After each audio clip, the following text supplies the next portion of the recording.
इस क्लास में हम लोग हमारी जो फर्स्ट बुक है फ्लेमिंगो, उसकी सारी पोएम के सेंट्रल आइडियाज़ करने वाले हैं। एक क्वेश्चन आ सकता है सेंट्रल आइडिया से 3 नंबर का, ठीक है, डी सेक्शन में, तो हम वो सारे करने वाले हैं। हमारी पहली पोएम है my mother eight 66, central idea of my mother eight 66। इसे कमला दास ने लिखा है, ये मैं बहुत अच्छे से बता चुका हूँ। देखो, दिस पोएम सोज, यह पोएम बताती है, सो मीन्स बताना, क्या बताती है, दिस पोएम सोज बताती है यह कविता, द फियर मतलब डर, of the poet of losing, lose मतलब होता है खोना, खोने का डर, क्या किसको खोने का डर, ऑफ हर मदर अपनी माँ को, ऑफ द पोएटेस मतलब कवित्री को जो डर है अपनी माँ को खोने का, वो बताती है poem. Her mother is in the last phase of her life, उसकी माँ जो है वो अपने जीवन के अंतिम पड़ाव पर हैं। So the poetess feels that she will pass away soon, इसलिए उन्हें लग रहा है कि पास अवे मतलब मृत्यु हो जाना, कि उनकी मृत्यु जल्दी हो जाएगी, इसलिए वो दुखी हो रही है। पोएटेस मीन्स कवित्री, गेट स्केयर्ड, स्केयर्ड मतलब डर जाना, वो डर जाती है, ऑफ दिस थॉट, इस विचार से, to come out of this negative thought, और इस नकारात्मक विचार से बाहर निकलने के लिए, नेगेटिव थॉट, इस नकारात्मक विचार से बाहर निकलने के लिए, she looked outside of the car, वो कार के बाहर देखती हैं, the world outside was full of life and activity, बाहर की दुनिया जो है वो सक्रियता और ज़िंदगी से भरी हुई है। द यंग ट्रीज सीम्ड मतलब प्रतीत होना या दिखाई देना, जो युवा पेड़ हैं वो दिखाई देते हैं, रनिंग फास्ट, तेजी से दौड़ते हुए, चिल्ड्रन लुक्ड वेरी हैप्पी, बच्चे बहुत खुश हैं, एट द एयरपोर्ट, एयरपोर्ट पर, they had undergo a security check मतलब उन्हें एक सिक्योरिटी चेक से गुजरना पड़ता है। The poetess was standing a few yards away from her mother, अपनी माँ से थोड़ी सी दूरी पर खड़ी हुई है। She looked again at her old mother, अपनी बूढ़ी माँ को देखती है। सी फेल्ट, वो महसूस करती हैं, पेंड मतलब दर्द, दुखी हो जाती हैं वो बहुत माँ के बूढ़े चेहरे को देखकर। Look at the colourless, colourless मतलब रंग फीका पड़ गया रंग, एंड पेल मतलब होता है मुरझाना, मुरझाए हुए चेहरे को देख, मुरझाए of her mother, but hiding मतलब छिपाते हुए, हर टीयर अपने आंसुओं को, टीयर मतलब है आंसू, मतलब माँ को अगर रोते हुए जाएंगी तो माँ और दुखी होगी, तो अपने आंसू को छुपाते हुए, द पोएटेस कवित्री सेड सी यू सून, अम्मा कहती हैं अम्मा फिर मिलेंगे जल्दी से, ठीक है। हाँ, अब देखो हमारी जो दूसरी पोएम है, an elementary school classroom in a slum, ठीक है, इसको करने जैसे, ठीक है, तो हम इसको करते हैं, देखते हैं। इन दिस पोएम, इस कविता में, द पोएट कवि एक्सप्रेस मीन्स बताता है, the condition of the poor children living in slum, slum का मतलब है झुग्गी झोपड़ी, झुग्गी झोपड़ी में जो बच्चे रहते हैं, झुग्गी झोपड़ी में जो वह रहते हैं, उनकी कंडीशन बता रहा है कवि। आगे देखो, झुग्गी झोपड़ी में, आगे देखो, द चिल्ड्रन जो बच्चे हैं, are in very miserable condition, miserable मतलब दयनीय है, बहुत बुरी स्थिति है, दयनीय स्थिति है, due to their poverty and illiteracy, poverty तो जानते हो कि गरीबी और अशिक्षा, इलिटरेसी मतलब अशिक्षा के कारण, गरीबी और अशिक्षा के कारण उनकी स्थिति बहुत बेकार है। द पोएट स्टीफन स्पेंडर, इसे लिखा किसने है, स्टीफन स्पेंडर ने लिखा है। तो जो पोएट हैं स्टीफन स्पेंडर बाउंड्स चाहते हैं, the life of the slum children, इस झुग्गी झोपड़ी के जो बच्चे हैं, शुड बी चार्ज नहीं, ये चेंज है, उनकी ज़िंदगी बदलनी चाहिए, शुड बी चेंज बदलनी चाहिए, ये चार्ज को काट के चेंज लिख देना। द पेल फेसेस, पेल मतलब होता है मुरझाए हुए चेहरे हैं, the pale faces of the children express sadness मतलब वो अपने दुख को बता रहे हैं, ठीक है, express sadness. The children are physically very weak, बहुत कमज़ोर है शारीरिक रूप से। द पोएट वॉन्ट्स, कभी चाहता है, that their poverty should be rooted out, root out मतलब होता है ख़त्म करना, जड़ से उखाड़ना, उनकी गरीबी को जड़ से उखाड़ देना चाहिए। And they should live in a healthy and beautiful environment, और उनको भी मौका मिलना चाहिए एक स्वस्थ और सुंदर वातावरण में जीने का। The poet says the governor, inspector and visitor मतलब जो वहाँ आते हैं, should do something to change their life, उनकी ज़िंदगी को बदलने के लिए इस गवर्नर को, विजिटर्स को, इंस्पेक्टर्स को कुछ ना कुछ करना चाहिए, ठीक है, ताकि उनकी स्थिति बदल सके। आगे देखो, हाँ, beautiful condition life in this way, इस प्रकार से the poet raises a big question, एक बड़ा सवाल उठाता है, रेज मतलब उठाना, एक बड़ा सवाल उठाता है, over the current condition of the children living in slum, के जो बच्चे अभी वर्तमान उनकी स्थिति क्या है, उन बच्चों की जो स्लम में रहते हैं, जो झुग्गी झोपड़ियों में रहते हैं, ठीक है। चलो अब उसके बाद देखते हैं अगला क्या है। अगली पोएम है अ thing of beauty, a thing of beauty. देखते हैं क्या है ये अ थिंग ऑफ ब्यूटी। इसे लिखा किसने है? जॉन कीट ने। तो हेडिंग तो आप ये डालोगे central idea of the poem a thing of beauty, या सेंट्रल द क्वेश्चन नंबर इतना आंसर यहाँ से लिखना शुरू करना है। The poem a thing of beauty give us message, ये हमें एक संदेश देती है that the things of beauty is a joy for ever. मतलब जो सुंदरता की जो चीज़ें हैं, सुंदरता की चीज़ें मतलब इंसान के अंदर की जो क्वालिटी है वो, या जो प्रकृति में जो सुंदरता है, ये हमेशा हमें खुश करती रहती है, हमेशा हमें आनंद देती हैं। फॉर एवर मतलब हमेशा।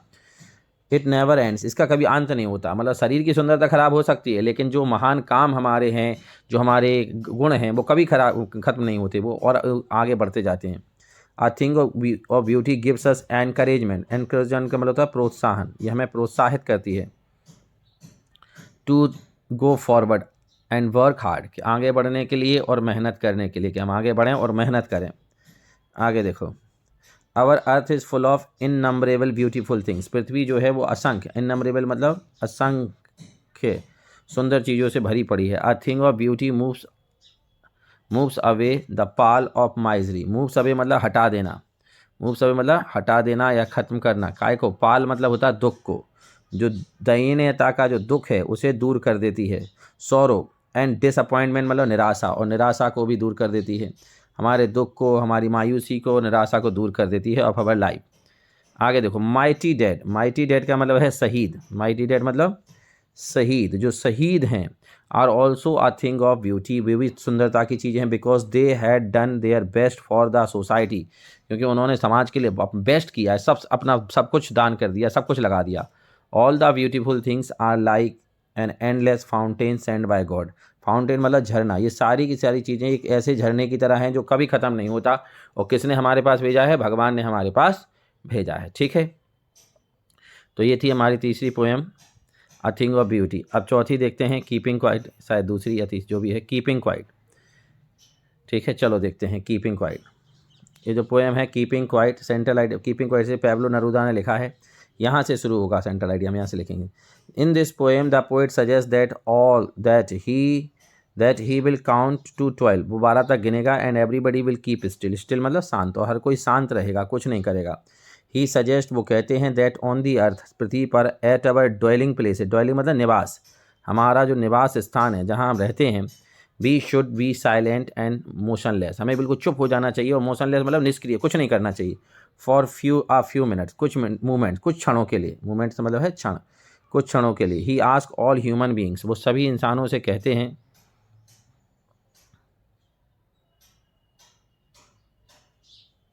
हाँ वो कहते हैं, हाँ तो हम लोग silent motionless. He ask all human being, human तो इंसानों से कहते हैं, beings, to stop all worldly activities for some time, कुछ देर के लिए रुक जाओ। And spend a few moments in quiet introspection. Introspection मतलब होता है आत्म अवलोकन। आत्म अवलोकन मतलब कुछ देर के लिए शांत हो जाओ और अंतरात्मा को इंट्रोस्पेक्ट करो, मतलब अपने अंदर से देखो, झांको अपने अंतर में और देखो क्या सही क्या गलत। It will help us to understand, ये हमारी मदद करेगा समझने में, अवर सेल्फ, खुद को, ये हमें खुद को समझने में मदद करेगा। वी आर ऑलवेज इन हरी, हम हमेशा जल्दबाजी में रहते हैं। हरी मतलब जल्दबाजी। He says that stillness and silence will help a man in creating feelings of mutual understanding. मतलब जब हम स्टिलनेस, साइलेंस, चुप रहेंगे तो ये हमें फीलिंग क्रिएट करने में मदद करेगा। कौन सी? म्यूचुअल अंडरस्टैंडिंग मतलब आपसी तालमेल। आपसी तालमेल, हम दूसरों के साथ तालमेल बिठा पाएंगे। आपसी तालमेल among human beings. That is why, इसलिए the poet Pablo Neruda discuss the need of maintaining peace and silence in the poem keeping quiet. ठीक है, इसीलिए वो बताते हैं कि ज़रूरत है, काय की ज़रूरत है? साइलेंस को मेंटेन करने की ज़रूरत है। कौन सी पोएम है? इन द पोएम कीपिंग क्वाइट। ठीक है, तो ये था कीपिंग क्वाइट वाला। अब हम बात करेंगे central idea a roadside stand. अब देखो, a roadside stand, a roadside stand poem is Robert Frost scorching analysis of inconsistent society. मतलब उनका एक तलाश या कहें एक विश्लेषण है। काय का विश्लेषण है इस पोएम में? इनकंसिस्टेंट मतलब बेमेल, बेमेल या कहें असंतुलित, बेमेल असंतुलित सोसाइटी, मतलब ये सोसाइटी में संतुलन नहीं है, अमीर बहुत अमीर है, गरीब बहुत गरीब है, उसके बारे में वो बताते हैं। आगे देखो, where there is a massive division, massive बहुत बड़ा अंतर, मैसिव मतलब डिवीजन मतलब बहुत बड़ा अंतर है, डिफरेंस है between the rich and the poor people, those who, अमीर और गरीबों में, those who are well off and the less wealthy, वो लोग जो कम धनवान हैं, attributes to the iniquitous distribution of riches, मतलब उनके पास पैसा नहीं है, बिल्कुल पैसा नहीं है, रिचेस मतलब होता है धन, सही धन का वो नहीं है। द सोनेट, सोनेट का मतलब पोएम है, कविता, द सोनेट कविता portraits clearly the predicament of human of the poor people, predicament मतलब जो परिस्थिति है, दयनीय दिशा है किसकी, गरीब लोगों की, and the intricate elements of their presence, और किस तरीके से इनकी परिस्थिति है, कैसे वो रह रहे हैं। It likewise centres around the heart breaking, ये घूमती है, ये कभी तो घूमती, हार्ट ब्रेकिंग मतलब बहुत दुखा दिया, कहें दिल तोड़ देने वाली, ट्रुथ जो सच है, that the inconsistent advancement and improvement between cities and towns have promoted the sentiments of trouble, मतलब जो टाउन छोटे जगह है और बड़े जगह, शहर का विकास तो बहुत ज़्यादा हो रहा है, लेकिन जो छोटे टाउन्स हैं या गाँव हैं उनका विकास उतना नहीं हो रहा है। प्रॉम्प्टेड द सेंटीमेंट, इससे एक भावना, एक सेंटीमेंट, एक दुख भावना निकलती है क्या, ऑफ ट्रबल, परेशानी की, परेशानी, एंड डिस्पेयर मीन्स निराशा की, इन द कंट्री देश अमंग इंडिविजुअल, मतलब हर व्यक्ति के बीच में एक निराशा आ जाती है, वो सोचते हैं कि यार हम डेवलप नहीं हो पा रहे हैं, वो सारी चीज़ें, मतलब वो अंतर बता रहा है टोटल शहरों और गाँव के विकास में। ठीक है, तो ये वीडियो था, 5 सेंट्रल आइडिया मैंने बता दिए हैं, मैंने इनके नोट्स भी भेज दिए हैं ग्रुप में, तो अच्छे से इनको एक बार वीडियो देखो 2-3 बार और पढ़ लो, याद करके चले जाना, 3 नंबर में आएगा क्वेश्चन अगर आएगा तो।